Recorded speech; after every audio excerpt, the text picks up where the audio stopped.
Hello and welcome to another podcast of Did Those Feet, the podcast which celebrates the golden age of English football from after the war to the 1970 World Cup. And I'm joined as ever by Karl Hemsley. Hello, Karl. Hello, Peter. Good to see you. You too. Karl, we're going to talk about the top managers of the 1960s at the moment, which seems to me to be a bit of a golden age for managers. All of a sudden, this coterie of distinctive and memorable characters. Who are we talking about then? Who are the great managers of the 1960s? Well, it is amazing how many of them really were great managers who came along, who were around at the same time. So, of course, there's Alf Ramsey, who stood there behind you, who was arguably his greatest achievement were with Ipswich, but he was a great manager. Bill Shankly at Liverpool, Matt Busby, of course, who was long established as a great manager at United, but had a great time in the 60s. Don Revie, more of a newcomer.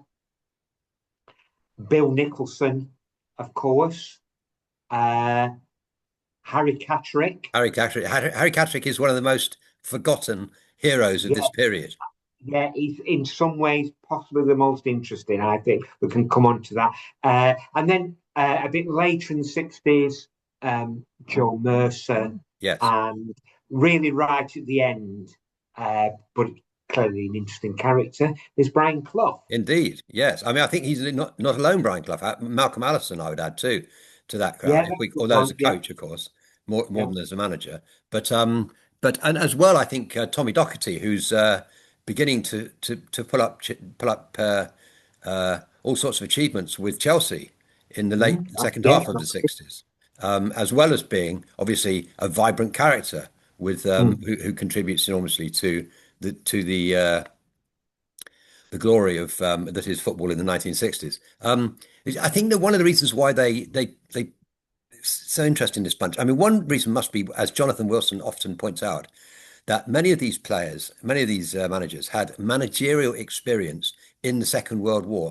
Yeah. A lot of them are really from being PTIs, physical training instructors in the British Army, like Shankly, like Ramsey, like Nicholson. These were also lance corporals, sergeants, non-commissioned officers Yeah. in the British Army in the Second World War, and there they get their first taste of managing, and they go back to playing perhaps because I mean those three as I've mentioned had 10 more years of playing before they got behind the managerial desk, but they knew how to motivate and they knew how to organize. And I think the Second World War must play quite a large part in that. But anyway, what I was going to ask about was given that the 1950s are a golden age for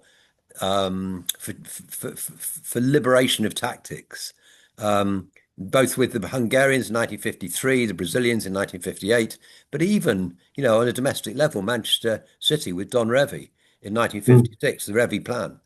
It's a golden age of tactical innovation. So I wondered which of these managers do you think has the most is the most innovative tactically, and shows the That's best yeah. grasp of tactics.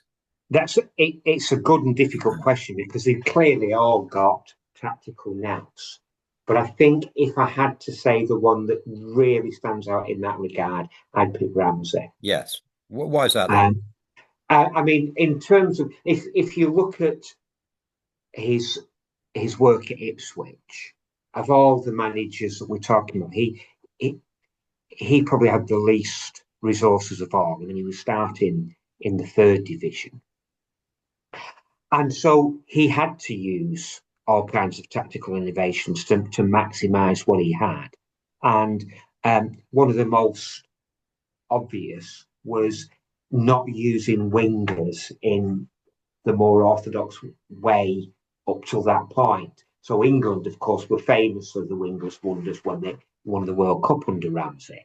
But when Ipswich got promoted and then won the league straight away, arguably their most important player was Jimmy Ledbetter, playing on their left hand side, but more midfielder than a winger, wide, hitting long balls from deep, whereas wingers would normally play in a more advanced Yeah, they would. position. I mean, the English winger's job in, I should say, the British winger, because the Celtic fringe contributed hugely with people like Cliff Jones and Jimmy Johnson, people we talked about before. But the winger's job in the 50s was to get to the byline and cross it back for the big centre forward.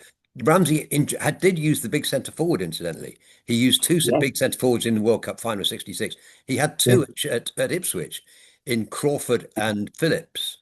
that's And right. but as you say, Ledbetter's job was to get the ball to them. He was an excellent passer, but he didn't ever get down to the byline. That wasn't his job. He was playing from much more from a sort of midfield role with those crosses. So I mean, Ramsey is. I mean, I think Ramsey's great secret is that he works out what from first principles. What are you actually trying to achieve here?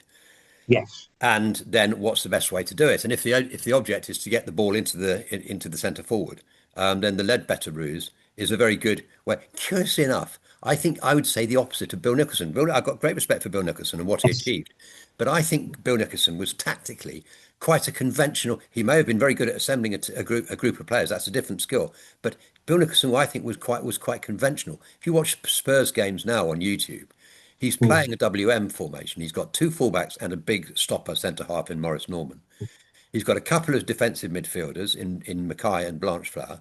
He's got then his attacking midfielders like John White um, and Cliff Jones, quite possibly. And then he's got his attack: Dyson, Les Allen, and Bobby Smith. And Bobby Smith, of course, a big strapping centre forward in the English way. So you could say, I think Will Nicholson is curiously, although he's obviously very closely associated with Ramsey, he actually is quite a has great achievements to his name. He's actually quite a conservative manager, I think, in tactical. Which other Busby, of Well, course, and that, Revie. that's it. I think you can. It's interesting seeing the similarities, and the two are, I think, are very similar. Are Nicholson and Busby. It was cons tactically conservative. I mean, attacking football, but that was what being conservative was then, was to play a quite attacking lineup. And there's the famous story of Noel Cantwell going to Manchester United and having come from West Ham, thinking that he's making a step up, and in some ways he was in the players he started to play with. But he was amazed at how little tactical thinking there was compared to what he'd experienced at West Ham. Do you know Jimmy And Greaves, when he talks about his days at Chelsea in the 1950s, talks similarly. He says Ted Drake really, who's the manager then, of course, a very distinguished England player from before the war, um, hardly had any tactical input whatsoever. And his team talks basically consisted of saying, get out there and enjoy yourselves and good luck. yeah, yeah. And I think if Busby and Nicholson were more sophisticated than that, I don't think it was by a great deal. I think they were similar. Clearly, they were people, like you said, who could put a team together. Yeah. They were people that were held in the most enormous respect by others in football, including their players. They both had great gravitas. They were clearly leaders. They were in their own way were charismatic, and undoubtedly great managers. Yeah. And but they weren't great managers because of being tactically innovative. No, Whereas I think Ramsey certainly was, and maybe Revie was as well to a degree. I don't think quite as much as Ramsey, no, I think but Revie, Leeds team is a fascinating tactical yeah, conundrum because on the one hand, we think of Revie. I think we're entitled to think of Revie as being quite radical in his approach to tactics, especially given that his career has made his name as a deep lying centre forward, not something that the English game had many examples of. Yet I think his Leeds team tended to be, I would say, 4-4-2, 4-4-2, two wingers in Lorimer and Gray, two yeah, combative midfielders in Giles and Bremner, two complementary centre halves in Jack Charlton and Norman yes, Hunter. A very sort of stable, all bases covered, very yeah, balanced between left and right. In some mm, ways, a bit of a formula. Of course, it was yeah, imposed. Made a great job of it, and it worked like a mm, treat. I think we both agree that the best team in England between 65 and 75 is Leeds. taken all Yes. for all. But it's not. I wouldn't. It's curious that he's got such a radical sort of career as a footballer, but not really as a manager. I wouldn't have said. By the way, Yeah. one Yeah. thing that's worth mentioning about Busby is, of course, that he is part of the move. I mean, we don't know exactly. Was it Ramsey or was it Busby who converts Bobby Charlton from a left winger into a deep lying centre forward? Obviously, Ramsey was very easy with that, and the '66 World Cup shows that. But I think Busby must have been too. Charlton is a deep lying centre forward for Man City, for Manchester United, in a way that Revie was for Leeds, I think, with perhaps with the extra Yeah. shooting Yeah. I power. think that's a fair point. Yeah. No, that is a fair point. One of the things that happened in the 1960s, which changes it from 1950s, is is the input of money into the game and the development really of the sort of transfer market. So let's talk a little bit about who the great managers from that point of view. Ramsey, for example, I think I'm right in saying that when he gets Ipswich promoted from Division Two to Division One in 60-61, Ramsey only buys one player to keep Right. his team in Yes. the division. That's the aim, is to stay up. He buys Yes. Doug Moran from Falkirk. Not exactly a household name, but No. he doesn't really push the boat out in that sense. And in fact, by the time he wins the league at the end of that season, bear in mind he wins the league in his first season after being promoted. There are five players in his team who get first division winners, champions medals, who were with him in the third division and got third Yes. division champions medals. And this is a unique achievement. There's no, I think I'm right in saying that there are no other players who've got third division, second division, and first division championship medals um, Mm. of those five for each town. But of course, it does show that Ramsey basically kept, maybe there wasn't the money there, but he basically kept out of the transfer market. Yes. But Yeah. go on, who works it well? Who plays it Well, well? yes. I think compared to contemporary football, there isn't the splashing of huge money to the same degree in buying lots of players. Managers got more chance to develop their teams back in the '60s. Yeah, But Matt Busby, he went clearly went big in signing Dennis Law, who yes, was a great buy. clearly a great player and extremely important in United's success in the '60s. Yeah, Bill Nicholson was prepared to splash out as well. he was. Um, Jimmy Greaves, of course, was his big bag. But then later on, um, he bought Martin Peters from West Ham.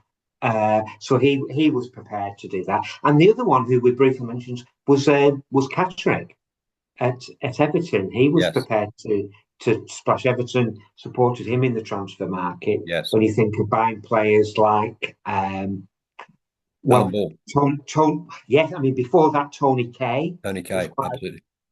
a big signing, which not Patrick's fault, but that went wrong for reasons we've talked about before with the betting scandal. But sorry, you said that Alan Ball.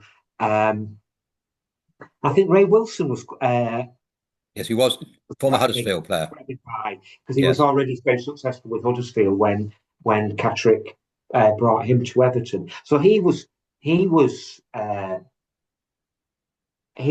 spending quite big, whereas the others, for example, Shankly, he was tending to buy players at much smaller clubs for less amounts.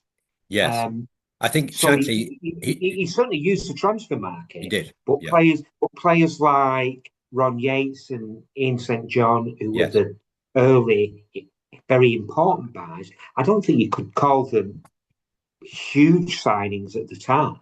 They got as much they got a fair bit of publicity, but that was much more because of Shankly inviting the press to walk round the Colossus that was Yes, wrong, indeed. Yes. rather than it being a big signing in the normal sense of the word. Shankly clearly knew the Scottish market, and that was helpful for him. He didn't fish only there. He fished also in England. He bought Gordon Milne, for example, from Preston, where he had been himself a player, of course. In fact, he played with Gordon Milne's father, I think. Gordon Milne ends up in the 1966 40. I think he makes the 40, he doesn't make the 22. I think that's Yeah, right. But he's in the mix for an England role. He's clearly an excellent player. But on the whole, I think, and Shankly does try with. I mean, he picks up Roger Hunt locally, doesn't he? I think it was Roger Hunt at Bolton. or Thank you. somewhere in one of those smaller Lancashire teams. So Shankly does look around and see what he can acquire. He's not always successful. Tony Haitley was one of his, wasn't he? Didn't Yes, really he work out. was. Alan Yes. Evans from Aston Villa. At this point, Shankly was paying 100,000 for these players. That's the equivalent of 100 million today. But they didn't all work out. But his classic team. Oh, Peter Thompson, of course, was bought Yeah. from. Now he couldn't be Preston, could he? Anyway, again from a local club. So Shankly's, it's some hit, some missed. I think that's fair to say. One of the Mm. most interesting ones is Bill Nicholson. Bill Nicholson suddenly, in about 64, loses his midfield. Dave Mackay breaks his leg. Danny Blanchflower retires. John White, as we know, tragically is killed. That's Nicholson's midfield. And all of a sudden, he's got to do something about. He's got to acquire a new midfield. So Alan Mullery is acquired from Fulham Oh, and various other players were brought in to fill the gaps. But Terry Venables is brought from Chelsea.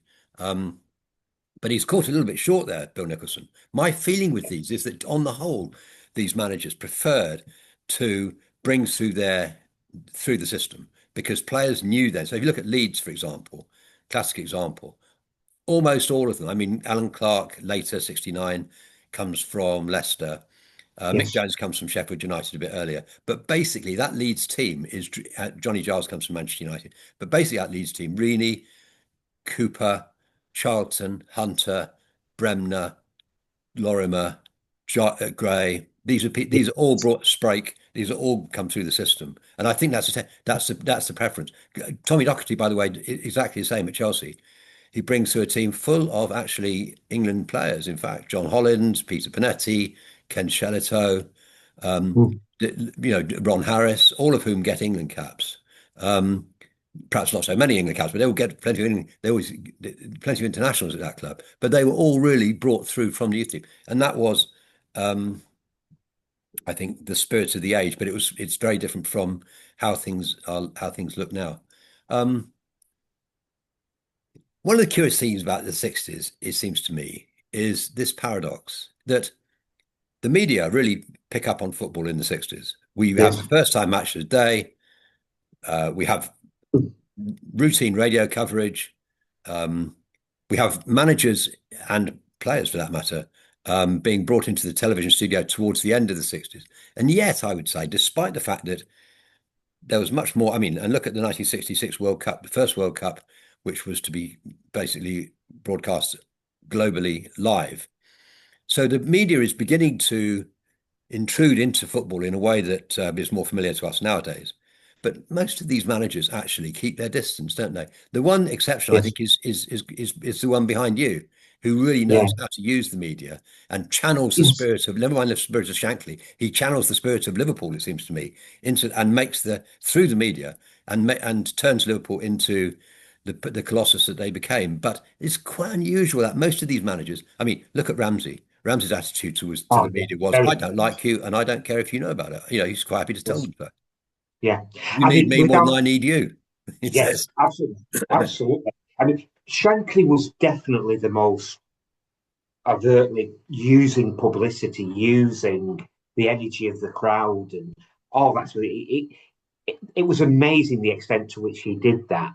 And even to this day, at Liverpool, it's not the Paisley gates, it's the Shankly gates. Yeah, yeah, yeah. It's the spirit of Shankly, is the name of the supporters club, whatever.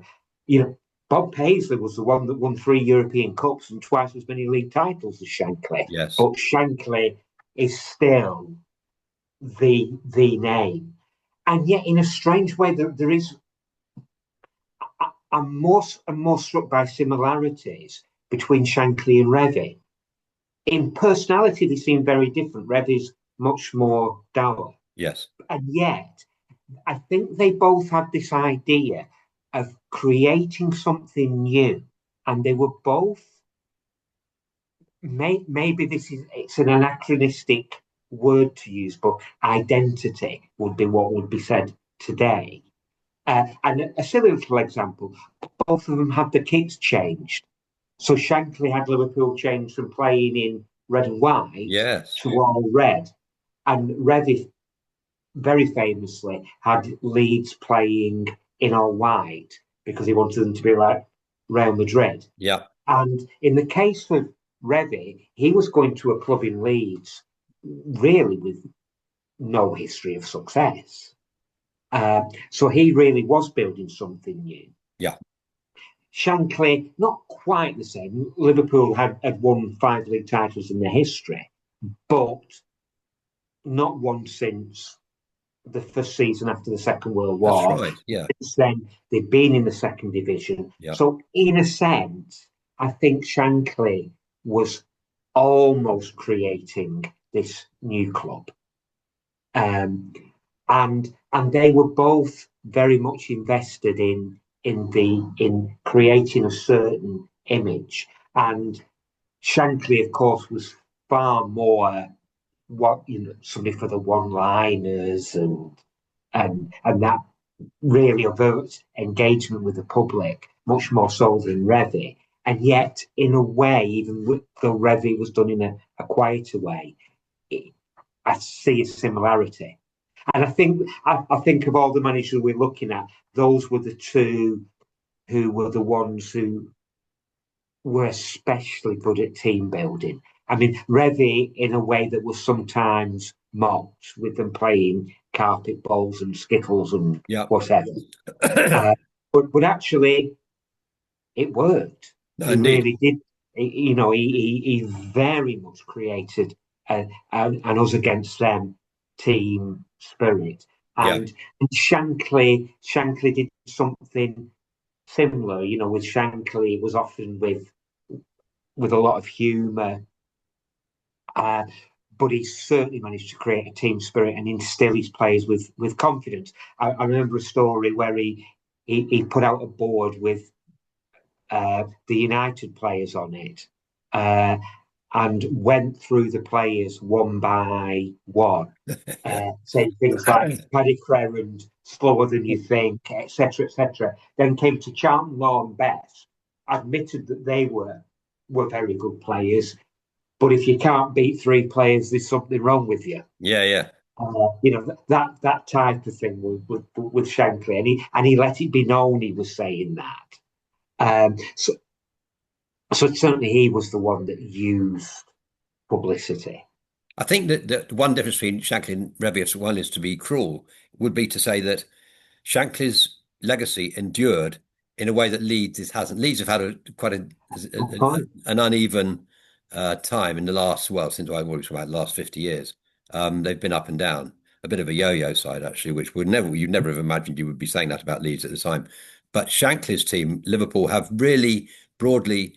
I mean, they haven't really dipped out of the top four, I would say, in the last 50 years, which is an extraordinary legacy, an extraordinary achievement for, Yes. given the fact that when he joined them, they were playing in front of crowds of 9,000 in the second division. And Yeah. although the spirit was there and the potential was there, nevertheless, the fact is he was confronted with a team that was in a club that was basically a bit of a basket case. Yeah. So So that the famous boot room is maybe his greatest legacy. yes, I think it might be. Yes, I mean, I think as well. I mean, you can't under. Of course, I'm a great fan of the Beatles. You can't underestimate the spirit of Liverpool, the spirit of those young people Yeah. in sort of Mersey beat. I mean, it seems Mm. to me it was an alliance between Shankly and the players and the crowd. They really were in unison with one another, and the fact that Yeah. Shankly believed that, famously. Believed that football teams were essentially expressions of socialism. Not that he had any politics, particularly Shankly, apart from his determination to always do a good job, regardless of what he was doing. As he said, if I was cleaning the toilets, I'd be the cleanest toilets in the country. But Yes. his determination but his politics was really, in football terms, he sees a team as a socialist sort of Yes. organization, and that's quite a nice insight, and you can see that when time is going against us. Yes. I was interested in the question of um, how far individual stars came to be prominent in how easily the managers managed their individual stars. Um, Shankly, as I say, sees the team as effectively a socialist uh, republic. That's both fair. Busby and Shankly are very. I'm just thinking about the abolition of the maximum wage. Suddenly, Yes. wages can go through the roof. Johnny Haynes is now on £100 a week when he was previously on 20. I wonder if Mm. that's why Tottenham didn't sign him. Tottenham were in for Johnny Haynes. Johnny Mm. Haynes was a Tottenham fan, Mm. and he wasn't no natural connection to Fulham. He was England captain, of course, for the early part of the period we're discussing. Why didn't Tottenham go for him? I suspect because the wages were too high, and Yeah. that would have Yeah. I would have completely thought so. destroyed the wage structure there. Busby and Mm. Shankly were both famously frugal with wages. Players didn't get uh, suddenly, there were not multiples of hundreds of pounds coming their way. There was sort Yes. of 30, £40 a week, and Mm. even when the lid was taken off. I think that was a way of keeping the players honest, keeping them hungry, if you like. Um, Yes. Revie's teams had more or less grown up together, and as you say, have had this sort of off the pitch camaraderie. They were in many ways a team with no stars. It's not quite the truth because I suppose Bremner, Charlton, these were big Yes. players, but Yeah. they were they weren't actually, the sort of people to shift tabloids off from the Mm. newsagents. I wouldn't have said in the way that Bobby Charlton or George Yeah. Best did. Yeah. I mean, and I think that the team that most had the recognisable stars was United. I mean, sometimes with Manchester United in that period, clearly there were other good players like Paddy Crerand Yeah, and Tony Dunn and Nobby Stiles. yeah, Of course, these were good players. But I don't think, people might argue which of the three of the Holy Trinity was the best. But everybody's going to side with either Charlton Law or Best yeah, as as the star of that team. yeah. Um, Tottenham clearly had great players, but I think even there wasn't quite the thing of three players standing out in quite the way Charlton Law and Best did. Um, Well, I think Greaves stands out from the Tottenham side from that Greaves period. stood alone, yes. Um, so yeah, individual players. I don't think Liverpool and Leeds quite compare to Manchester United and Tottenham in that regard. No, I think that's right. By the way, we're talking there about two absolute glamour teams, aren't we? Tottenham and Manchester United are regarded Absolutely. as perhaps the most, the sort of most glamorous teams, and had been going back to 2 decades, back to the war almost. We have to end with talking about Europe because, of course, Europe is one of the great obsessions of this period. And who succeeds in Europe. So we move on from the Busby babes. So let's get into the 1960s. Manchester Yes, United are rebuilding. We appreciate what they achieved in the 1950s and what they might have achieved. But we're now into the 1960s. And the first stab at Europe is Bill Nicholson. And actually, I think, they're terribly unfortunate not to beat Benfica in the 1962 yes, European Cup semi-final and go through to play in the final. But yeah, in 63, I mean, it seems to me that he probably takes his learning with him from 62, and the team do, into yes, 63, and they win the European Cup Winners' Cup by stuffing Atletico Madrid 5-1 in the yes. final. That's not a competitive match. That's a stuffing. And then the next year, of course, 1964, Ron Greenwood is a name we haven't mentioned yet, but he takes West Ham to European Cup Winners' Cup victory. That's right. Yes, yeah. FA Cup in '64 and Cup Winners' Cup in '65. 65, that's right. Sorry, yeah, that's right. Yeah. Yeah, yeah, which is a Um, great achievement at West Ham. a great achievement, yeah, absolutely. Although they did have a lot of good players, obviously, and Absolutely, and did. Yeah. and more coming through. Um, but then going on, so 67 is Jock Stein and 68 is Busby.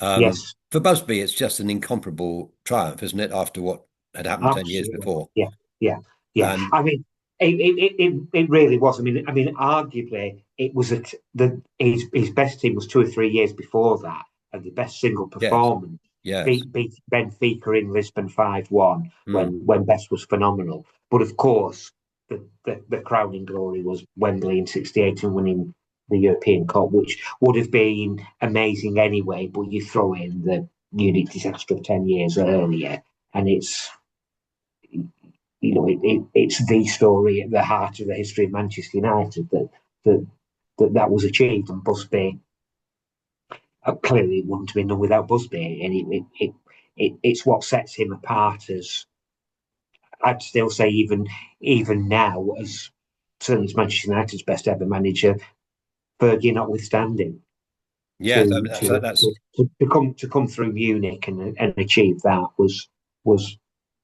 really really special. is he the greatest manager of the 60s? You're asking the wrong person in a way, Peter, because I'm very biased because I'm a Manchester United supporter. But to me, I find it difficult to pick anybody but Busby if you're asking me who's the best. But clearly, you can make a very strong case for all the others that we've spoken of, including the one we've briefly mentioned, didn't come back to, Harry Catterick. And just to throw in, he picked up more First Division points in the 1960s than any other manager. No, you're right. That's absolutely true. And he wins the FA Cup as well in dramatic style in Yes, 1966. And I think, undoubtedly he is the unluckiest manager in the sense that of the Tony Kaye episode. So he signs for, actually an up-and-coming England central midfielder for something like a club record fee, I would think. And I think it was. Yeah, around about 6 months later, Tony Kaye is caught up in a betting scandal which originated entirely in his previous club and really had nothing to do with Catterick. And all of a yeah, sudden, he's lost his record signing his star midfielder, his England prospect. And yet he goes on to, they win the league twice. They win the cup. Their record is as good. The only blot on it with Catterick is the European thing. And maybe yeah, that's why yeah, he's not better known today.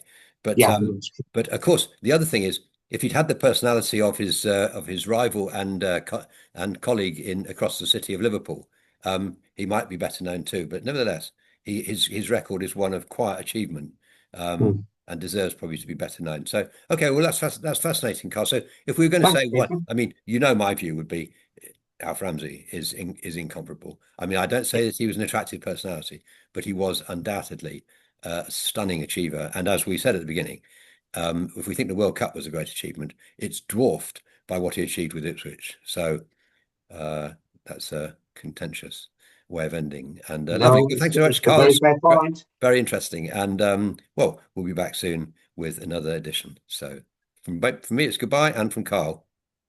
Goodbye.